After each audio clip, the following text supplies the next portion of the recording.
Hi friends, வணக்கம். Welcome to டுட்டூஸ் உலகம். நம்ம சமையலில் இஞ்சியும் பூண்டையும் பெனிஃபிட்ஸ்க்காக மட்டும் இல்லாமல் ஒரு சமையலோட டேஸ்ட்டை இன்னும் இன்க்ரீஸ் பண்ணி காட்டுறதுக்காகவும் தான் சேர்க்குறோம். சமையல் சூப்பராக இருக்க இஞ்சியும் பூண்டையும் எந்த ரேஷியோவில் நம்ம சேர்த்துக்கணும், அது மட்டும் இல்லாமல் அது ரொம்ப நாளைக்கு கெடாமல் இருக்கிறதுக்கான டிப்ஸ் தான் இந்த வீடியோவில் சொல்லியிருக்கேன். வீடியோவை ஸ்கிப் பண்ணாமல் கடைசி வரையும் பாருங்கள். இஞ்சி பூண்டு பேஸ்ட் பண்ணுறதுக்கு நான் மலை பூண்டு தான் வாங்கியிருக்கேன். அது நல்லா காஞ்சிருக்கு. பூண்டு ஒரு 150 கிராம் எடுத்திருக்கேன். அதை உரிச்சு எடுத்துக்கலாம். நெக்ஸ்ட்டு இஞ்சி 80 கிராம் அளவு எடுத்திருக்கேன். அதையும் தோல் சீவி எடுத்துக்கலாம்.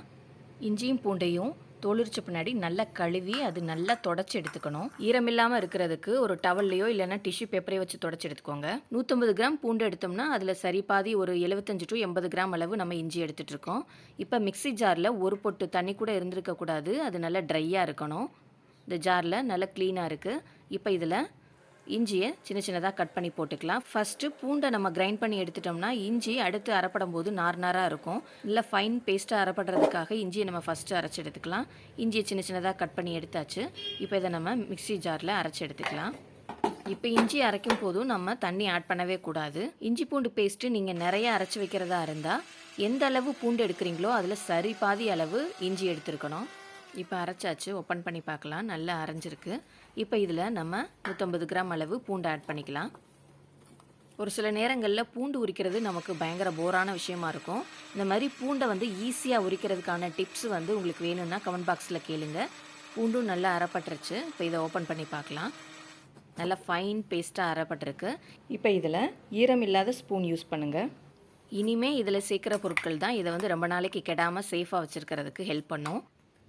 இப்போ இதில் ஒரு 1/2 டீஸ்பூன் அளவு உப்பு ஆட் பண்ணிக்கலாம். அடுத்ததாக இதில் ஒரு 2 to 3 டீஸ்பூன் அளவு நல்லெண்ணெய் ஆட் பண்ணிக்கலாம். இதை மிக்சியில் ஒரு சுற்று மட்டும் சுற்றி எடுத்துக்கலாம். அந்த காலத்துலேருந்தே பார்த்திங்கன்னா எந்த ஒரு பொருளையுமே கெடாமல் பாதுகாக்கிறதுக்கு உப்பும் எண்ணெயும் நமக்கு ரொம்பவே ஹெல்ப் பண்ணியிருக்கு. இஞ்சி பூண்டு பேஸ்ட்டை ஸ்டோர் பண்ணி வைக்கிறத பொறுத்தும் இதோட லைஃப் ரொம்ப நாளைக்கு இருக்கும். நல்ல மையாக அரைஞ்சிருக்கு.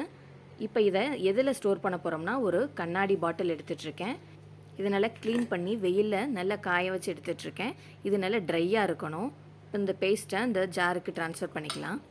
இதையே நீங்கள் சில்வர் கண்டெய்னர்லேயும் ஸ்டோர் பண்ணலாம். இப்போ சில்வர் கண்டெய்னரில் நீங்கள் எடுத்துட்டிங்கன்னா அதை ஃப்ரீசரில் வச்சோன்னா ஒரு வருஷத்துக்கு கூட கெடாமல் இருக்கும். கிளாஸ் பாட்டிலை நம்ம ஃப்ரீசரில் வைக்கணும்னா பாட்டில் ஃபுல்லாக இருக்கக்கூடாது. அதில் ஒரு 3/4 அளவு மட்டுமே நம்ம ஸ்டோர் பண்ணி வைக்கணும். இஞ்சி பூண்டு பேஸ்ட்டு நம்ம ஸ்டோர் பண்ணதுலேருந்து எடுக்கிறதா இருந்தால் ஈரமில்லாத ஸ்பூன் யூஸ் பண்ணுங்கள். இதை நல்லா டைட்டாக க்ளோஸ் பண்ணி ஃப்ரிட்ஜில் வச்சுக்கலாம். இஞ்சி பூண்டு பேஸ்ட்டை இந்த மாதிரி நம்ம ரெடி பண்ணி வச்சுட்டோன்னா எந்த ஒரு டிஷ்ஷையும் எந்த ஒரு தயக்கமும் இல்லாமல் சூப்பராக செய்யலாம். இந்த வீடியோ உங்களுக்கு பிடிச்சதுன்னா லைக் பண்ணுங்கள், கமெண்ட் பண்ணுங்கள், ஷேர் பண்ணுங்கள். மறக்காமல் சப்ஸ்கிரைப் பண்ணுங்கள். பக்கத்தில் இருக்க பெல் பட்டனை கிளிக் பண்ணுங்கள். தேங்க்யூ.